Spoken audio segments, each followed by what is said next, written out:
네, 안녕하세요. 여러분들의 구독과 좋아요로 이 채널이 유지되고 있습니다. 네, 영상 속도는 1.5배를 추천드리는 바이고요. 항상 구독자님, 멤버십 회원님들에게 감사하다라고 말씀을 드리면서 이번 내용 코인 쉐어서에서 비트코인 내년 1분기까지 이 랠리가 이어질 것 같다라고 이야기가 나오고 있습니다. 그 내용 기반으로 좀 설명을 드리도록 하겠습니다.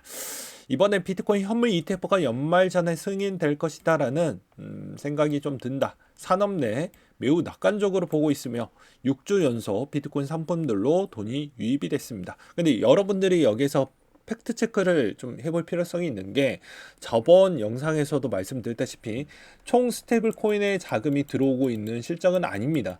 좀 들어오긴 했지만 그 물량 가지고 저 정도 많이 띄우기에는 사실상 선물 쪽에서 레버리지가 좀 들어왔고 덱스 시장의 일부 자금이 좀 더 튀겨주었던 거 빼놓고서는 이게 현 상태가 유지될 수 있을 만한 추가적인 자금이 들어올 여지가 약간 물음표가 있다라는 것과 그 다음으로 이제 추가적인 측면은 하나가 더 있죠. 거래소가 갖고 있는 코인 개수의 총량이 좀 늘었냐? 그것도 아니기 때문에 이런 점을 보았을 때는 여전히 대부분 이 6주 연속 비트코인 상품들의 돈의 유입은 실질적으로 이제 우회해서 ETF 상품군, 그러니까 선물 유형에 있는 이미 상장되어져 있는 ETF 상품군이나 아니면 다른 상품군 쪽으로 좀 자금이 좀 들어왔다라고 볼 수가 있게 되겠습니다. 그러니까 즉 지금 뭐 그레스케일이 갖고 있는 신탁 상품 쪽으로 좀 많이 들어갔다라고 볼 수가 있겠고, 그거는 실질적으로 뭐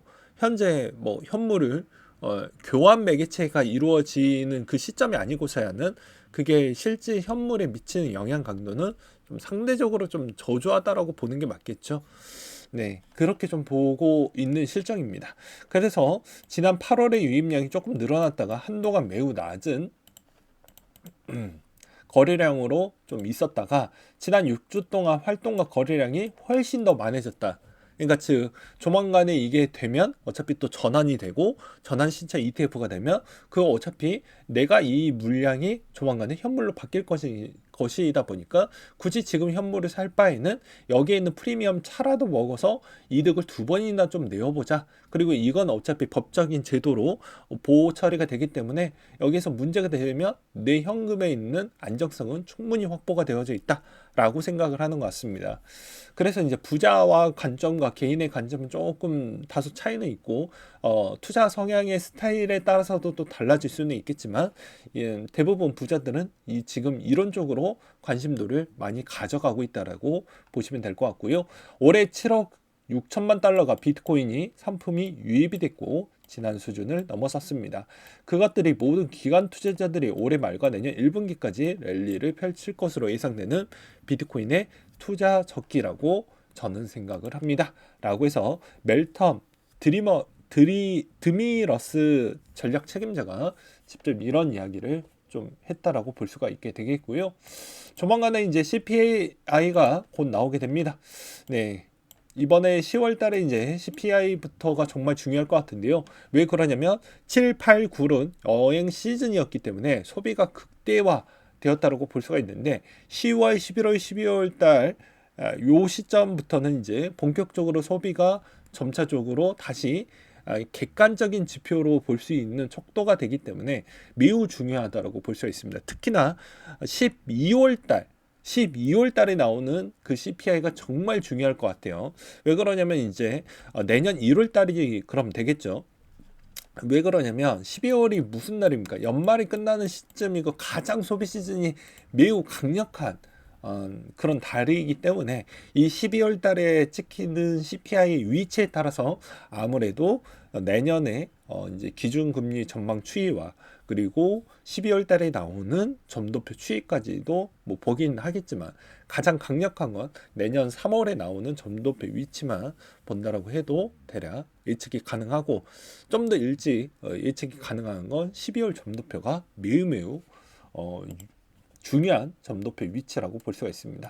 그 이유는 왜 그러냐면 우리는 다 이때까지 기다렸던 게 금리 인하에 따른 이 시그널이 매우 목말라 있었죠. 뭐 부동산이 됐든 어떤 자산이 됐든 간에 빨리 금리 인하를 해 주어야 나머지 자산군 쪽으로 이동이 가능한데 그렇지 못했다라는 생각을 많이 가지고 계신 분들이 많기 때문입니다. 근데 대부분 이제 UBS나 모건 스탠리, 골드만삭스가 다 제각각 자기만의 그 분석 보고서를 내놓기도 했었는데요. 아무래도 침체는 어느 정도 있을 것 같다라는 이야기도 있었지만 여기에서는 인하 시점만 좀 보도록 하겠습니다. 연말까지 2.5에서 2.75 그리고 6월 9월 달에 매분기 25bp 인하한다. 그리고 내년 4분기 첫 25bp 인하한다. 그러니까 인하를 두 번 할 거냐 한 번 할 거냐 아니면 3반기부터 일찍 그냥 인하를 때려버릴 거냐 이런 주장이 좀 나와주고 있는데 저는 개인적으로는 UBS 의견하고는 저는 좀 맞지 않고요. 아무래도 한다라고 해도 선거 끝나고 아마 내년 거의 4분기 거의 직전 때 하던지 아니면 모건 스탠리 형태처럼 9월달 정도에 한 번은 하지 않겠냐라는 쪽으로 좀 가지 않을까라고 저는 좀 조심스럽게 보고 있는 실정입니다. 최근에 미국의 10년물 국채 수익률이 여전히 4.6에 머물고 있고 그걸로 인해서 조금씩 올라가고는 있긴 하지만 그래도 오자는 보여주고 있지 않기 때문에 상대적으로 저는 좀 나쁘지 않는구나 라고 생각을 하고 있는데요. 반면에 좀 우려적인 측면은 저는 이 금리 인하에 있는 속도의 기대감은 있기는 하지만 그 강도가 너무 슈퍼급으로 오진 않을 거다라고 매번 주장을 하고 있습니다. 왜냐하면 과거에 제가 여러 가지 지표를 좀 많이 보여드리기도 했지만 과거 대비만큼 그렇게 세게 금리 인하를 하는 형태가 나오지 않을 거다라는 것이죠. 그래서 여기서도 다시 한번 말씀을 드리긴 하지만 기존의 금리 인상이 고금리 형태로 유지를 했던 이유는 물가 때문에 그 영향성 때문에 물가가 앞으로 내려가기 어려운 척도 중에 가장 큰 키포인트는 이 바이든 씨가 기존에 있었던 노동조합 쪽으로 가서 무엇을 했습니까? 임금을 엄청 많이 올려주었습니다. 최근에 현대차 미국 공장도 2028년도 때까지 총합해서 28%로 임금 인상을 하겠다라고 결정이 나왔습니다. 그러면 1년마다 7%씩 임금 인상을 한다라는 것인데 임금 인상분이 물가 상승률 대비보다 높고 금리 인상 시점 대비보다 훨씬 더 높은 위치에 있다라고 하면 이게 물가가 잡힐 거라고 생각을 하신가요? 그게 아니라는 것이죠. 평균적으로 대부분 3년이나 4년치에 있는 임금 인상분이 나뉘어서 보았더니 물가보다 훨씬 더 높은 위치에 있다 보니까 한동안 24년도, 25년도, 26년도 때까지는 내려올 수 있다라고 해도 2% 중반까지 내려오면 진짜 기적적인 것이고 못해도 한 3% 초반이나 2% 후반은 왔다 갔다 좀 하지 않을까라고 저는 보고 있는 실정입니다. 그래서 그렇게까지 많이 내릴 수 있을 만한 카드는 좀 적고 오히려 이게 아시아 시장에 미치는 영향이 별로 좋지는 않을 것이다. 왜냐하면 중립금리가 워낙 높은 위치에 있기 때문에 결과론적으로 내려갈 때는 기분이 좋죠. 일단은 내려가니까. 근데 내려가는 위치가 찔끔 내려다가 다시 올라가기 시작을 하면 이제 아시아 쪽은 박살이 날 수가 있는 겁니다. 그러니까 미국의 침체가 어느 정도는 조금은 좀 더 깊게 나와주고 그리고 금리도 한 못해도 한 두세 번 정도는 더 내려주는 액션이 조금 더 좋긴 해요. 근데 그렇지 않은 상태로 간다라고 하면 아시아에 있는 유동성 공급의 부족 현상은 분명히 있을 것으로 저는 생각을 하고 있는 실정입니다. 그 다음으로 이제 비트코인 또 마이크로 스트래티지 내용을 또 가지고 와봤는데요. 성실하게 투자했던 사람은 여전히 수익성이 좋습니다. 네, 이분이 비트코인 트레이닝 전후하나 다름없다. 그러니까 하지 마라. 그냥 적립식으로 비트코인 하는 게 얼마나 더 좋냐라고 비아냥되는 말이죠. 제가 저번에도 똑같은 이야기를 했지만 이 전략이 대부분 내가 상위권 트레이딩 상위 1% 정도가 안 된다고 하면 이 전략이 가장 좋긴 합니다. 근데 사람이 감성이 상당히 이거에 막 달콤한 유혹에 좀 잘 빠지죠. 빨리빨리 돈을 모으고 싶어 하니까. 근데 어쩔 수가 없습니다. 내 그러니까 아무리 학교에서도 성적을 올린다고 해도 중간 과정까지 등수는 좀 잘 올라가잖아요. 근데 여기서 이제 민그적거리기 시작을 하는 그 등수 구간에 들어가면 잘 안 올라갑니다. 중간 등수 이후부터는 조금씩 올라가죠. 그러니까 여기에서 여러분들은 판단을 하셔야 돼요. 나는 내 자산을 어떻게 운영을 하는 게 나한테 정말 도움이 되는 방식이 무엇인지 본인이 좀 체득을 할 필요성이 있습니다. 그 다음에 이번에 이더리움 트러스트 할인이 프리미엄이 계속 축소되어 가고 있다는 건 앞서 코인시어스가 이야기했던 대로 지금의 패턴은 기관들은 이런 쪽에 관심이 더 많다라고 볼 수가 있겠고요. 그 다음에 이제 부자 아빠, 가난한 아빠, 저자도 우리 지도자들은 당신을 신경 쓰지 않는다. 비트코인 더 많이 모아라. 그러니까 너희들을 배려하는 척만 그냥 보여주는 것 뿐이지 실질적으로 도움되는 건 1도 없으니까 자기 자산이나 자기에 있는 그런 걸 본인이 지키라는 형태로 저는 좀 들리기도 했었고요.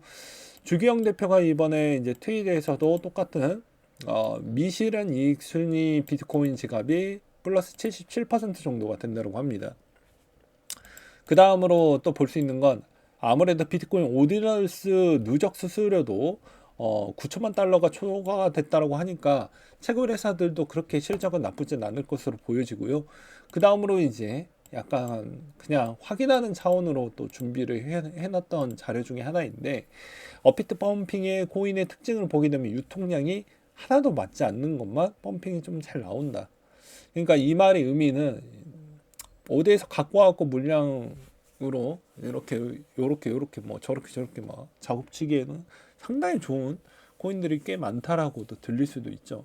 그래놓고 이제 이거 상장 폐지 시켜버리면 로그 기록 다 지워버리면 되는 거니까 또 그렇게 가져갈 수도 있는 것이고요. 뭐 합리적인 의심을 안 할 수가 없습니다. 그래놓고 업비트는 매번 이야기하는 게 가장 쓰레기 같은 짓거리를 하는 이유 중에 하나가 이딴 짓거리 를 좀 보정을 안 하고 간다라는 거예요. 할 거면 맨날 뭐 마약에 기부하거나 마약 단체에다가 뭐 기부하거나 그 다음에 뭐 어디 무슨 뭐 도박 사이트에 뭐 그런 쪽에다가 뭐 기부하거나 그런 거 해도 되는데 제발 이분들 연봉이 억대가 넘으시는 분들 왜 개발진들 내버려 두고 이렇게 암묵적으로 묵인한다라는 것 자체가 전 좀 납득이 되지 않거든요. 대부분 여러분들이 잘 몰라서 그렇지 지금 5대 메이저 은행 쪽에서 가장 가고 싶어하는 기업 중에 하나가 어피트입니다. 예. 왜? 이 연봉이 미쳤거든요. 그래서 대부분 싱크탱크들이 다 밀집되어져 있는 이걸 몰랐다라고 볼 수는 절대 없다라고 저는 보고 있는 실정이라서 그냥 참고사항으로 말씀을 드렸고 그 다음에 이제 UDC가 최근에 이제 열렸죠. 근데 어떤 유튜버가 또 아스타 들어가서 이거 강연 듣고 감명 깊었고 믿음직스럽다고 해서 그대로 또 설거지 또 당하고 있습니다. 저번에 시작 잔고가 한 4천만 원대부터 했는데 가스에서 한 2, 3천 날리시고 이제는 뭐 잔고가 거의 이제 또 바닥이 되지 않을까. 이분이 그 유명한 루나 사태에 또 제물로 큰 눈물 바다가 나오기도 했었죠. 그래서 제가 매번 이야기를 하지만 자기에 있는 성적표를 자기가 잘 알기 때문에 현실 부정하지 말자. 그리고 투자와 비용을 충분히 고려를 하면서 투자를 좀 해보자. 마지막으로 제가 요즘 제일 좋아하는 책 중에 하나입니다. 세이노의 가르침이라고 했는데요. 여기서도 지금 인류 때를 못 다닌다고 해서 10년 후에 성공하지 못할 것이라고 지금 빚을 5년 후에 못 갚을 것이라고 지금의 봉급을 평생 남들처럼 못 살 것이라고 미리 계산해서 체념하지 말자. 지금의 가난이 평생 가난할 거라고 미리 계산기 두들기면서 미래의 삶을 절망적으로 만들지는 말자라는 내용이 매우 와닿기도 했습니다. 그러니까 본인 자기 하기 나름이다라는 내용들이 여기에 좀 많이 있고 백폭 책인데 한 번쯤 좀 읽어보시면 정말 도움이 많이 될 겁니다. 자녀한테도 한 번쯤은 읽어보라고 하면 정말 전 좋은 책이라고 저는 생각이 들어요. 그래서 여기에 있는 이 문구처럼 제가 드리고 싶은 메시지는 무엇이냐면 했으면 될 때까지 하는 것이고 될 때까지 하되 이상한 쪽으로 될 때까지 밀어붙이는 건 어리석은 짓이고 그나마 사람들이 대다수 하는 방식에서 조금 더 부자들과 같은 포지션으로 좀 가져가는 방식으로 하면 그나마 하방으로 지옥까지 열려서 가지는 않는다라고 저는 말씀을 드리고 싶습니다. 그렇게 이야기를 하는 이유가 무엇이냐면 이런 분들이 탄생을 하면 저는 마음이 너무 아파요.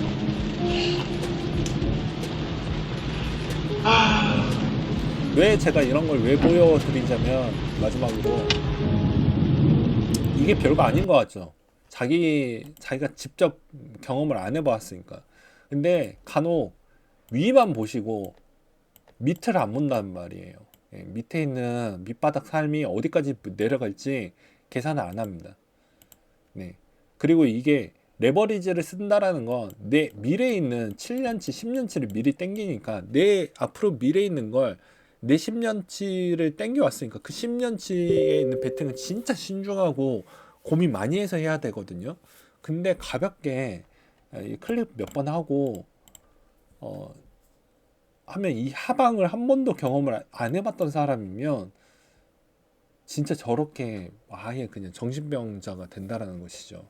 그러니까 웬만하면은 이 하방에 있는 베팅 할 거라고 했으면 제가 뭐라고 했습니까? 연봉에 최소 못해도 최대치 2년 이상 거를 쓰지 말라고 했잖아요. 그래서 왜 그러냐?